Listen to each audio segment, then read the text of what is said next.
नमस्ते, सत श्री अकाल। कैसे हैं आप लोग? उम्मीद करती हूँ ठीक होंगे, खुश होंगे। मैं हूँ अधिका अली और मेरे साथ तारिक नियाज़ी। अस्सलामुअलैकुम, नमस्ते, सत श्री अकाल। उम्मीद करता हूँ ठीक होंगे, खुश होंगे। दोस्तों जहाँ रहें खुश रहें, माँ बाप का ख्याल करें। माँ बाप में तो सब कुछ है। लोड शेडिंग अपने उरूज पर है। 10-10, 12-12 घंटे की लोड शेडिंग कराची में भरपूर तरीके से जारी है। बहुत ही लोग एंजॉयमेंट कर रहे हैं। बहुत खबर ना पड़ रही। तो आज की हमारी वीडियो है रथ यात्रा से। स्टार्ट करते हैं अपनी वीडियो को। Let's start. ओके गाइस, तो वीडियो का टाइटल है walking with a million people, रथ यात्रा पुरी जगन्नाथ से। स्टार्ट करते हैं। कौन कहेगा कि 100 साल हो गए इस तस्वीर को, क्योंकि सिर्फ एक ही चीज़ तो है जो अलग है। बस लगता है इस ब्लैक एंड वाइट तस्वीर में किसी ने थोड़े रंग भर दिए हों।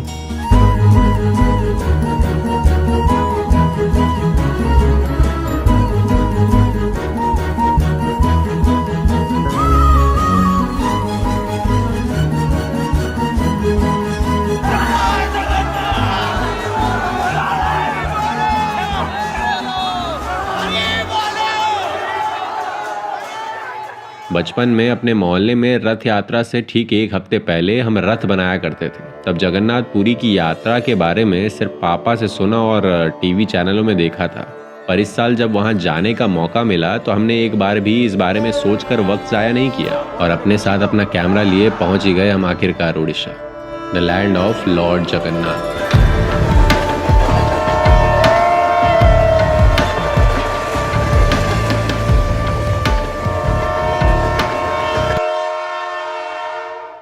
पुरी से लगभग 60 किलोमीटर दूर भुवनेश्वर, जिसे टेम्पल सिटी के नाम से जाना जाता है, यहीं से इस कहानी की शुरुआत होती है। ये कहानी बिना सत्यम और उनके दोस्तों के शायद ही मुमकिन हो पाती, जिन्होंने मुझे रथ यात्रा के लिए अपने शहर भुवनेश्वर बुलाया। पहले दिन हम पहुंचे शांति स्तूपा। कहा जाता है सम्राट अशोक के कलिंग युद्ध जीतने के बाद दया नदी, जो आज भी यहाँ बहती है, कभी खून से लाल हो गई थी। कलिंग युद्ध ने उन्हें प्रेरित किया कि वे अहिंसा और धर्म का रास्ता अपनाएं, और फिर शांति चिन्ह के रूप में स्तूपा की स्थापना हुई। अगले दिन हम जगन्नाथ के शहर पुरी आ पहुंचे, उस महायात्रा को एक्सपीरियंस करने जिसके बारे में हमने सिर्फ आज तक सुना था लोगों से।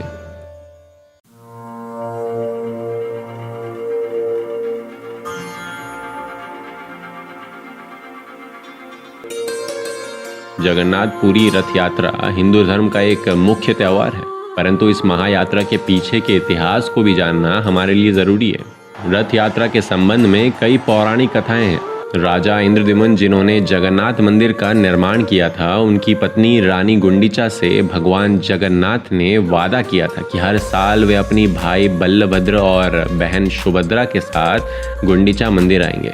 पौराणिक कथाओं के अनुसार राजा इंद्रद्युम्न को पुरी के समुद्र तट पर एक तैरता हुआ लकड़ी का लट्ठा मिला था और भगवान विश्वकर्मा ने इस दिव्य लकड़ी को आकार दिया। उन्हें कई दिन लगे इसे आकार देने में, परंतु एक दिन रानी गुंडीचा ने मंदिर के दरवाजे मूर्ति बनने से पहले ही खोल दिए और भगवान विश्वकर्मा मूर्तियों को अधूरा छोड़कर गायब हो गए। आज भी जगन्नाथ मंदिर की मूर्तियां ठीक उसी आकार में हैं।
कहकर बड़बड़ाने में मुझे इतना अच्छा नहीं लगता जितना इन कहानियों को अपने कैमरे से आप तक पहुंचाने में लगता है। मैं शायद अपने आप को एक कहानीकार यानी स्टोरी टेलर या फिर एक फिल्म मेकर के रूप में देखता हूँ। ऐसे एक्सपीरियंसेस से खुद कुछ सीख कर आप तक शेयर करना शायद मुझे इसमें ज़्यादा दिलचस्पी है। आशा है आपको ये कहानी पसंद आई होगी। अगर अब तक आप हमारे साथ जुड़े हैं तो क्यों ना इस वीडियो को आप जैसे ही कुछ लोगों तक हमें पहुंचाने में मदद करें। मान लीजिए अगर हर व्यूअर इसे 15 लोगों के साथ शेयर करेगा तो हमारी मेहनत कई लोगों तक पहुंचने में संभव होगी। देखिए अभी इसके बाद एक और दिलचस्प कहानी आनी बाकी है। स्पीति के पहाड़ों में रात के अंधेरे में तारों से भरे आसमान की कहानी, ठीक इसी चैनल पे। मिलते हैं आपसे जल्दी। ये वीडियो आप लोगों के बिना बनती नहीं। आप वहाँ छत पे लेके गए हमें, सबसे इम्पोर्टेंट चीज़। और सबसे इम्पोर्टेंट चीज़ आपने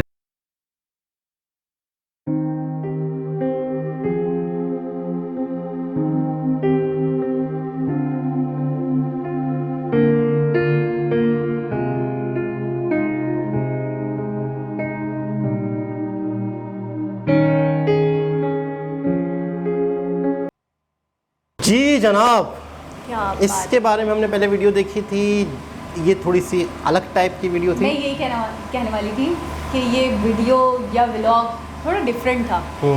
मतलब कुछ वॉइस ओवर था, ये वॉइस ओवर था और मतलब मुझे लगा वीडियो पीसेस में थे।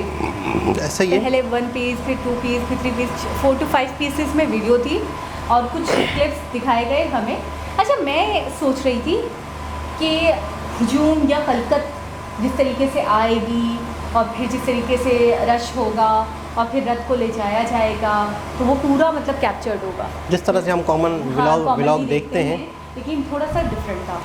ये थोड़ा सा मतलब है कि एक राइटर के हिसाब से था, जैसे एक जुमलों के हिसाब से था। और कुछ फुटेजेस को यूज़ किया गया था। कभी कभी ऐसा भी होता है कोई स्टोरी वगैरह हो किसी चीज़ के हवाले से, मूवीज में कभी कभी कोई स्टोरी बताई जा रही हो तो इस तरीके से वॉइस ओवर होता है और इस तरीके से पीसेस आ। अच्छा, एक चीज़ हमें बड़ी नई चीज़ देखने को मिली जो हमने पहले काफ़ी वीडियोस में नहीं देखी।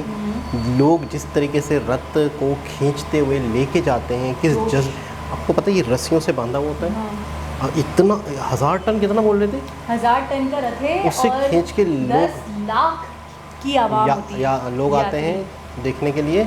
लेकिन देखने वाले, ये जो खींचने वाले कुछ लोग हैं, ये मखसूस लोग होते होंगे। एक कमेटी होती है, एक जगह होती है, वहाँ पे कुछ लोग अपना नाम लिखवाते। मुझे पता है क्या लगता है, मुझे मन्नतों वगैरह का भी सीन लगता है। अपना नाम लिखवाते होंगे। हमारे यहाँ ताज़िए वगैरह का होता है ना कि जो मन्नत मानते हैं या जो बनाते हैं और उठाते हैं और फिर लेकर आ जाते हैं। तो मुझे ऐसा लगता है, आप सही कह रहे हैं, मे बी आपकी बात भी सही हो कि इसको मतलब रथ को खींचने वाले लोग होते हों, कुछ बिल्कुल एक होता है सिस्टम से चलना होता हो उनका। लेकिन उसके साथ साथ मुझे लगता है जो मन्नत मानते हैं या जो रथ निकालते हैं, जो लोग जिनकी एक अकीदत और एक वो होती है, तो मुझे लगता है वो भी शामिल होते हैं। अच्छा, मन्नत वालों में वो होता है कि वो मन्नत वाले इसके ऊपर धागा बांधते हैं, कुछ चीज़ें रखते हैं, कोई भोजन बनाते भी तो होंगे ना बहुत सारे लोग मिलकर। तो बनाते हैं, तो उसका भी बाकायदा कमेटी होती है, लोग चंदा जमा होता है, सारी चीज़ें होती हैं। उस जो टेंपल है, उस टेंपल की जो इंतज़ामिया है, वो हर साल उसका एक सिस्टम है।